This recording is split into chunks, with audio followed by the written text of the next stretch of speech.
प्रिय विद्यार्थियों, आज हम लोग हिंदी व्याकरण के इस शैक्षणिक सत्र में पढ़ेंगे एक महत्वपूर्ण पाठ पदबंध, जो कि परीक्षा में पदबंध हर एक एकेडमिक और कॉम्पिटिटिव परीक्षा में पहचानने को आता है।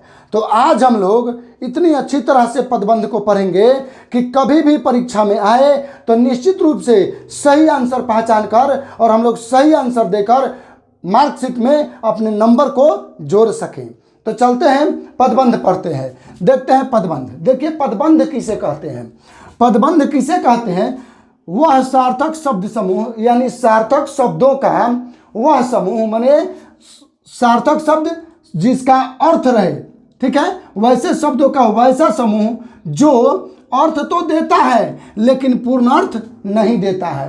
अर्थात सार्थक शब्दों का वह समूह जो अर्थ तो देता है, माने अर्थ देता है लेकिन पूरा अर्थ नहीं देता है, उसे पदबंध कहते हैं।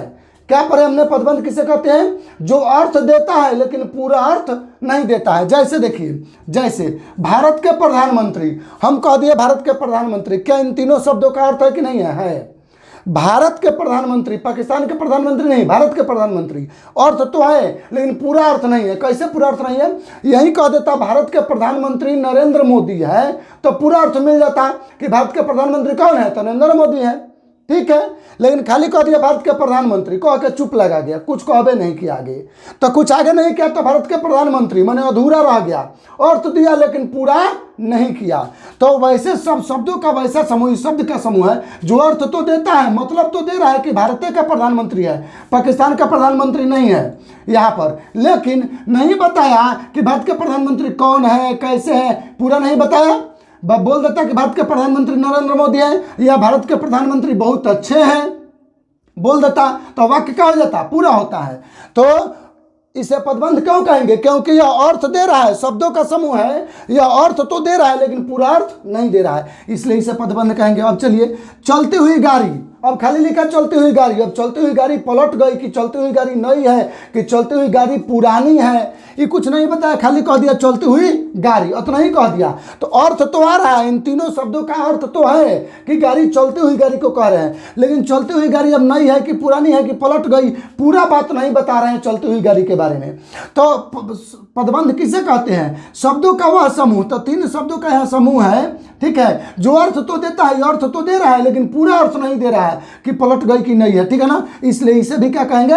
पदबंध कहेंगे। हमें ऐसा है कि आपको पदबंध समझ में आ गया होगा कि पदबंध किसे कहते हैं। और हम लोग चले पदबंध के भेद के बारे में। ध्यान रखेंगे, पदबंध के मुख्यतः 5 भेद होते हैं। पदबंध के कितने भेद होते हैं? 5 भेद होते हैं मुख्यतः, याद रखेंगे, मुख्य रूप से 5 भेद होते हैं। कौन कौन? संज्ञा पदबंध, सर्वनाम पदबंध, विशेषण पदबंध, क्रिया विशेषण पदबंध, क्रिया पदबंध और क्रिया विशेषण पदबंध है। चलिए, पदबंध के 5 भेद हुए। अब हम लोग पांचों भेद को अच्छी तरह से पहचानना सीख लें।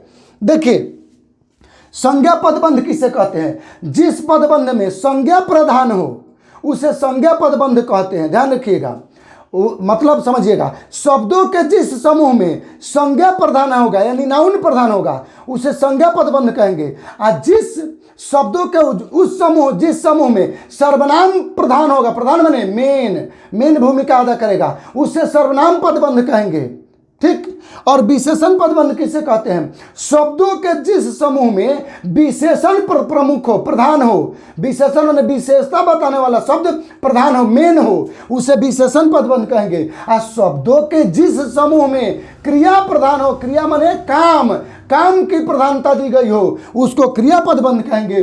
और क्रिया विशेषण पदबंध किसे कहेंगे? तो शब्दों के जिस समूह में क्रिया विशेषण प्रधान भूमिका अदा करता हो, माने क्रिया विशेषण मेन भूमिका अदा करता हो, उसे क्रिया विशेषण पदबंध कहते हैं। ऐसे हम लोग परिभाषा बोल सकते हैं। हम परिभाषा बोल दिए, आप लोग को परिभाषा इसमें नहीं लिखी गई है। यदि आपको लिखना होगा तो हमारे बोले गए परिभाषा को लिख सकते हैं और तब समझ सकते हैं। तो चलिए समझ रहे हैं हम लोग कैसे। क्या बोला हमने? संज्ञा पदबंध की परिभाषा कि शब्दों का वह समूह, यहाँ शब्दों का समूह है, शब्दों का वह समूह जिसमें संज्ञा प्रधान हो उसे संज्ञा पदबंध कहते हैं। जैसे बिहार के लोग, तो बिहार के लोग आदमी है, तो दुनिया में जो चीज़ दिखाई दे रहा है सब क्या है, संज्ञा है। बिहार के लोग दिखाई दे रहा है तो बिहार के लोग संज्ञा है। तो इसमें शब्दों के समूह में कौन प्रधान हो रहा है, संज्ञा प्रधान हो रहा है। इसलिए यह कौन सा पदबंध है, बिहार के लोग कौन सा पदबंध है, संज्ञा पदबंध। महाभारत की कहानी भी संज्ञा है। महाभारत एक महाकाव्य का नाम है, दोनों संज्ञा है, ठीक है ना। महाभारत की कहानी ये जो पदबंध है, कौन पदबंध होगा, संज्ञा पदबंध, क्योंकि इसमें कौन प्रधान है, संज्ञा ही प्रधान है। घर के देवता, घर संज्ञा है, घर दिखाई देता है, देवता भी महसूस होते हैं, तो ये दोनों संज्ञा है। घर के देवता कहे तो यह पदबंध कौन सा पदबंध है, संज्ञा पदबंध, क्योंकि इसमें संज्ञा की प्रधानता है, इसमें सब संज्ञा ही है। आगे बढ़िए।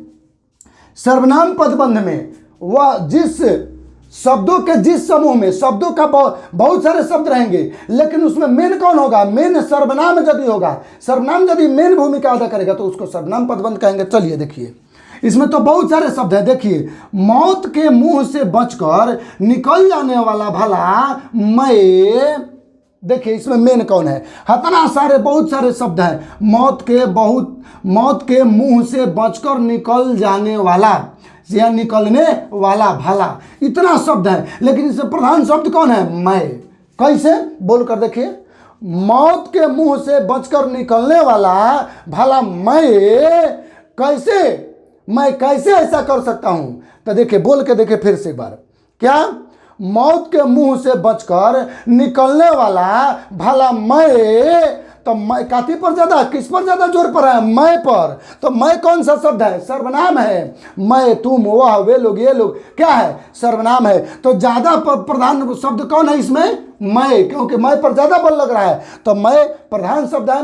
तो क्या बताए, शब्दों के जिस समूह में सर्वनाम प्रधान हो, तो इसमें मैं जो है सर्वनाम है या यह प्रधान है, तो इसको कौन सा पदबंध कहेंगे, सर्वनाम पदबंध कहेंगे। फिर वैसा ही देखिए, दाने दाने को तरसने वाला भला वह, इसको ठीक से बोल के देखिए तो, दाने दाने को तरसने वाला भला वह, तो वह कह रहे हैं तो वह पर क्या हो रहा है, जोर लग रहा है, तो वह शब्द पर ज्यादा जोर लग रहा है। यानी इन शब्दों के समूह में सबसे ज्यादा प्रभावशाली शब्द कौन है, वह है। और वह क्या है, वह एक सर्वनाम है। इसलिए यह पूरा पदबंध क्या कहलाएगा, सर्वनाम पदबंध कहलाएगा, क्योंकि शब्दों के जिस समूह में सर्वनाम प्रमुख भूमिका अदा करे उसे सर्वनाम पदबंध कहते हैं। तो इन सारे समूह में कौन सा प्रमुख भूमिका अदा कर रहा है, तो वह प्रमुख भूमिका अदा करता है, और वह क्या है, सर्वनाम है। तो ये पूरे पदबंध को क्या कहेंगे, सर्वनाम पदबंध। अब चलिए विशेषण पदबंध, बताइए विशेषण पदबंध किसे कहेंगे, शब्दों के जिस समूह में विशेषण प्रधान भूमिका अदा करेगा, मेन भूमिका, मेन रोल यदि विशेषण अदा करेगा तो उसे विशेषण पदबंध कहेंगे। जैसे नदी में बहती हुई लकड़ी, नदी में बहती हुई लकड़ी, किस लकड़ी को कह रहे हैं, जो नदी में बह रही है उस लकड़ी को। यानी ज्यादा भूमिका कौन अदा कर रहा है, नदी में बहती हुई। अरे लकड़ी है, कौनो लकड़ी नहीं भाई, नदी में बहती हुई ही लकड़ी चाहिए हमको। उस लकड़ी की क्या विशेषता होनी चाहिए कि वो नदी में बहती हुई ही लकड़ी चाहिए। तो लकड़ी की विशेषता है कि नदी में बहती हुई लकड़ी। ज्यादा प्रधान कौन है, नदी में बहती हुई, ये ज्यादा प्रधान भूमिका अदा कर रहा है। लकड़ी से मतलब नहीं है, कौनो लकड़ी नहीं, फेंका हुआ लकड़ी नहीं, नदी में बहती हुई लकड़ी ही चाहिए। तो नदी में बहती हुई इस लकड़ी की विशेषता है कि नदी में बहती हुई लकड़ी, तो विशेषता हुआ, नदी में बहती हुई क्या हुआ, विशेषता। तो जिस पदबंध में विशेषण मुख्य भूमिका अदा करे उसे विशेषण पदबंध कहते हैं। तो नदी में बहती हुई लकड़ी कौन सा पदबंध हुआ, विशेषण पदबंध। इसी तरह चलता हुआ पंखा, हमको पंखा नहीं चाहिए, कोई सोना पंखा नहीं चाहिए, हमको चलता हुआ पंखा चाहिए। तो पंखा प्रधान भूमिका नहीं अदा कर रहा है, कौन प्रधान भूमिका अदा कर रहा है, चलता हुआ। मैंने हमको पंखा नहीं चाहिए, हमको चलता हुआ पंखा चाहिए। तो चलता हुआ ना ज्यादा भूमिका अदा किया। तो चलता हुआ क्या है, पंखा की विशेषता है कि वह पंखा क्या हुआ है, चलता हुआ है। तो ये विशेषता है, तो ये विशेषण हो गया। तो जिस पदबंध में विशेषण मेन भूमिका अदा करेगा उसको क्या कहेंगे, विशेषण पदबंध। तो चलता हुआ पंखा कौन सा पदबंध हुआ, विशेषण पदबंध हुआ। अब चलते हैं, आइए क्रिया पदबंध। क्रिया पदबंध किसे कहेंगे, शब्दों के जिस समूह में यानी जिस पदबंध में क्रिया मेन भूमिका अदा करे, काम मेन भूमिका में हो, मेन रोल में हो। देखिए जैसे आपको उसकी कहना मान लेनी चाहिए, आपको उसकी कहना मान लेनी चाहिए। क्या मान लेनी चाहिए भाई, कहना मान लेनी चाहिए। आपको उसकी कहना मान लेना चाहिए, मैंने कहना मान लेना चाहिए। मेन रोल कौन अदा करता है? कहना। अरे कहना ना मान लेना है, आपको कहना ही मेन रोल अदा कर रहा है। तो इस पदबंध में सबसे मुख्य, सबसे मेन रोल कौन निभा रहा है? कहना। कहना क्या है? कहना, बोलना, ये क्या है? क्रिया है। तो जिस पदबंध में क्रिया मेन रोल अदा करे उसे क्या कहते हैं? क्रिया पदबंध। तो आपको उसकी कहना मान लेनी चाहिए। इस पदबंध में कौन सा पदबंध है? यह क्रिया पदबंध है। अब आइए क्रिया विशेषण पदबंध। जिस पदबंध में क्रिया विशेषण मेन रोल अदा करे उसे क्रिया विशेषण पदबंध कहते हैं। तो क्रिया विशेषण किसे कहते हैं? जो क्रिया या विशेषण की विशेषता बताए उसे क्रिया विशेषण कहते हैं। यानी काम की विशेषता बताए कि काम कितने अच्छी तरह से हो रहा है। देखिए, जरूरत से ज्यादा बोलना, तो बोलना क्या है? काम है, बोल रहे हैं तो काम कर रहे हैं, क्रिया है। तो इस क्रिया की क्या विशेषता है? कि जरूरत से ज्यादा। अरे बोलना, तो बोलना तो कैसे, कितना बोलना? अरे जरूरत से ज्यादा। तो बोलने की भी विशेषता है कि बस जरूरत से ज्यादा। बोलने की ये विशेषता है कि जरूरत से ज्यादा बोलता है। ठीक है, तो है बोलना क्रिया है और उसकी विशेषता है कि जरूरत से ज्यादा बोलता है। तो क्रिया की जो विशेषता बताता है उसे क्रिया विशेषण कहते हैं। तो जरूरत से ज्यादा बोलना यह कौन सा विशेषण होगा? कौन सा पदबंध होगा? तो क्रिया विशेषण पदबंध होगा। अब आइए, सुंदर ढंग से नाचना। नाचना क्या है? क्रिया है। क्रिया माने काम है, नाचेंगे तो काम करेंगे। अब नाचेंगे, कैसे नाचना है? सुंदर ढंग से। तो नाचने की ये विशेषता है कि कैसे नाचना है? तो सुंदर ढंग से। नाचना क्रिया है, क्रिया की विशेषता है कि सुंदर ढंग से। तो क्रिया की जो विशेषता बताता है उसे क्रिया विशेषण कहते हैं। तो ये सुंदर ढंग से क्या है? क्रिया विशेषण। तो इस पर जब बोलेंगे सुंदर ढंग से नाचना, तो नाचना प्रमुख नहीं है, सुंदर ढंग से नाचना। इस सुंदर ढंग से इसमें मेन रोल अदा कर रहा है। तो सुंदर ढंग से क्या है? क्रिया की विशेषता बताने वाला शब्द है, यानी क्रिया विशेषण है। तो जिस पदबंध में क्रिया विशेषण मेन रोल अदा करता है उसे क्रिया विशेषण पदबंध कहते हैं। तो यहाँ जरूरत से ज्यादा बोलना, ये जरूरत से ज्यादा बोलना में जरूरत से ज्यादा क्रिया विशेषण है, इसलिए जरूरत से ज्यादा बोलना क्रिया विशेषण पदबंध है। और सुंदर ढंग से नाचना, इस पदबंध में सुंदर ढंग से मेन रोल अदा कर रहा है। और यह सुंदर ढंग से क्या है? क्रिया की विशेषता बता रहा है, इसलिए यह क्रिया विशेषण कहलाया। तो सुंदर ढंग से नाचना क्रिया विशेषण पदबंध हुआ। हमें आशा है कि इसी तरह आप लोगों को समझ में पांचों पदबंध आ गए होंगे। जिस पदबंध में जो शब्द मेन भूमिका अदा करेगा वही पदबंध कहलाता है। यानी किसी पदबंध में यदि संज्ञा मेन रोल अदा करेगा तो संज्ञा पदबंध, सर्वनाम मेन रोल अदा करेगा सर्वनाम पदबंध, क्रिया मेन रोल अदा करेगा क्रिया पदबंध कहा जाएगा। तो हमें आशा है कि आप सभी विद्यार्थियों को पदबंध पहचानने आसानी से आ गया होगा। तो अब इसी तरह से आपके हिंदी, फिजिक्स, केमिस्ट्री, अंग्रेजी के सभी पाठों और आसान तरीके से इन विषयों को इसी तरह से सरल तरीके से समझना हो तो आप इस चैनल को सब्सक्राइब करें। Ashok study with Ashok sir channel को सब्सक्राइब करें, शेयर करें, कमेंट करें। जय हिंद, जय भारत, धन्यवाद।